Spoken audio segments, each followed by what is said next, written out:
Non, j'ai plus l'argent.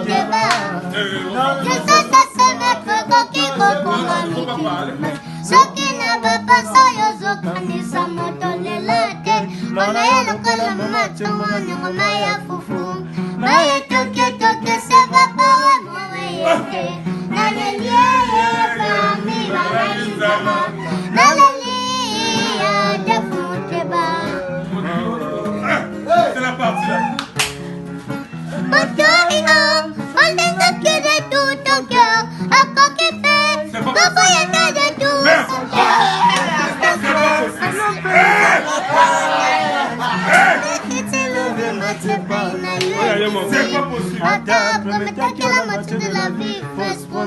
En réalité, sa réponse. Les enfants, rentrez. C'est pour les enfants. Rentrez. Maman, poussez-vous.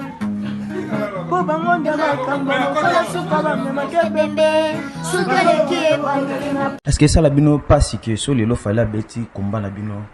Et ça ça biso pas cité. Ngai personnellement combat la ngala bano ça la musique ezalaka. Tu sais comment ma musique est.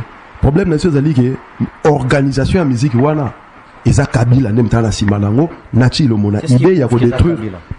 Otika na répondre à la question Tony. D'accord. Producteur ya fali comme nena. Yuma musique. Yuma production. Yuma production eza succursale ya Olympia Prod. Obi Olympia Prod mko na ngona. Groupe Bolloré. Obi groupe Bolloré ça la ni na Congo. Transport ya ba logistique na ya ba mine ya Jekamine. Obi administrateur général ya Jekamine ko nena. Albert Yuma. Albert Yuma administrateur général ya Jekamine, Bolloré à travers na Albert Yuma, Bolloré est propriétaire ya Olympia Prod, Olympia Prod est propriétaire ya Yuma Production. Bah Yuma écoute par hasard pour non. Il y a même pas de joueurs. C'est là on a essayé de tikanga là bas. On a essayé de tikanga là de répondre à la question. Il a bien encore hier tout mon vidéo na internet. Fali pour analyse Mushikiwabo. Louise Mushikiwabo deuxième personnalité à gouvernement rwandais. Au bazar responsable ya génocide à Congo. Tant que tout ni balobi ote akena na cadre francophonie. Mais vérité bimike gouvernement congolais de proposa qu'il fallait pour pas abeta na francophonie. Gouvernement congolais de proposer famille pour pas abeta na francophonie. Et bolo balanga ya sala la politique te.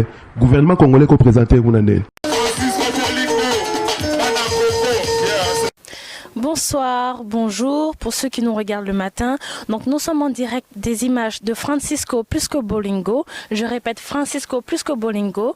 Sans lui, il n'y a pas d'image. Alors pour tous vos anniversaires, vos mariages, n'importe quel type de cérémonie, n'hésitez pas à contacter Francisco Plusco Bolingo. Il est là pour vous, vos images et tous vos anniversaires, vos cérémonies.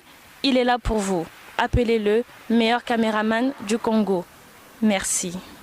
L'international Francisco Plusco Bolingo, #1 toujours. Si vous voulez de la qualité, vous voulez des bonnes photos, n'hésitez surtout pas pour vos publicités, vos interviews, vos fêtes. Contactez le #1 Francisco Plusco Bolingo international. Le plus regardé en France, en Europe et partout dans le monde. Francisco Plusco Bolingo toujours. Francisco Bolingo, site oyo donc eko kanga masolo puis ekangi de masolo takanga moko iko dana bimina site yango. Donc c'est que makambo ya kitoko. Bana kini bana poto bana Belgique bana Paris. Site ya moko Francisco Plusco Bolingo, Francisco Plusco Bolingo. Total ango. Roi David l'homme qui a tué Goliath, mais c'est tout pas bras. En tout cas, merci vraiment à Francisco Plusco Bolingo. Qui olingi ba image Francisco Bolingo olingi omona ba image kitoko he Francisco Plusco Bolingo otozwa etomona Francisco Plusco Bolingo.